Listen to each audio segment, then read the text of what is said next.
සොනල් දිනූෂ අද මොනවද කරේ ශ්‍රී ලංකා කණ්ඩායම දෙවන ටෙස්ට් තරගයේ 4 වෙනි දවසේ කරනකොට ලකුණු 229යි කඩලු 6ක් දැවි සොනල් දිනූෂයි ඒකත් එක්ක කේෂරයි අදායටත් අඩුවෙන් තමයි ගාලා තිබ්බේ කොළඹ මානාම විද්‍යාලයේ ඉගෙනගත් CCC කණ්ඩායමට ක්‍රීඩා කරන සොනල් දිනූෂ කරපු වැඩේ ගිය පාර ඉන්දියා කණ්ඩායම ශ්‍රී ලංකාවට ආවිල්ලා මැච් 3ම ගාලා තමයි ගියේ ජඩේජා තමයි player of the tournament උනේ විකට් ගත්තා හෝ ගාලා මේ පාර සද්ද බද්ද නිශ්ශබ්ද කරලා තමයි දැම්මේ මැචස් දෙකක් ගැව්වා එකක් පරාදයි ගාල්ල තමයි අපේ ග්‍රවුන්ඩ් එක මැච් ගොඩක් දිනලා තියෙන ග්‍රවුන්ඩ් එක නමුත් ගාල්ල මැච් එක පරාදුනා කොළඹ මැච් එක SSC ග්‍රවුන්ඩ් එකේ ෆලෝ ඔන් දාලා පස්වන දවසේ ගොඩක් කට්ටිය හිතුවේ ෆස්ට් සෙෂන් එකේම මැච් එක ඉවර වෙයි කියලා නමුත් පන්දු වාර 80ක් බැට් කරා එක පැත්තකින් සොනල් දිනූෂ ගැව්වා අනිත් පැත්තෙන් කේෂර ගැව්වා අපේ වේග පන්දු යාන ලහිරු කුමාර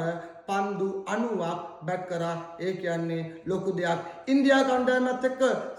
එක බැච් එකකදී 100ව දෙකක් ගාලා ඉන්න පුද්ගලයන් දෙකක් ඉන්නේ පුද්ගලයන් දෙන්න තමයි දුලිප් මෙන්ඩිසුයි අරවින්ද ඩිසිල්වයි ඒ දෙන්නවත් එක්ක ඊට පස්සේ සොනල් දිනූෂත් අපේ කුමාර සංගකාරටයි මහල ජයවර්ධනටයි කරන්න බැරිුණු දෙයක් සොනල් දිනූෂ කරා ඒකත් එක්ක කාමුන්දි මෙන්ඩිසුත් පළවෙනි ටෙස්ට් ක්‍රිකට් මැචස් 8 ඇතුළත ලොකු ලකුණු සංඛ්‍යාවක් ගැව්වා නමුත් ඊට පස්සේ ගාපු මැචස් 6-7 අතරට ඔහුට ලකුණු අතරට එන්න බැරුණා මේ සොනල් දිනූෂ කමින්දු මෙන්ඩිස් වගේ ඉතුරු මැච් ටිකේ මොනවාද වෙයි කියලා ඔයගොල්ලෝ හිතන්නේ ඒකත් එක්කම ෆස්ට් ඉනින්ස් එකේ ලකුණු 103ක් ගැව්වා සෙකන්ඩ් ඉනින්ස් එකේ ලකුණු 133ක් ගැව්වා ජඩේජට කිසිම අවස්ථාවක් තිබෙන්නේ නැහැ සොනල් දිනූෂව අවුට් කරගන්න thank you Sonal දිනූෂ 2-0 white toss එකක් යන්න ගියපු එකෙන් බේරගත්තා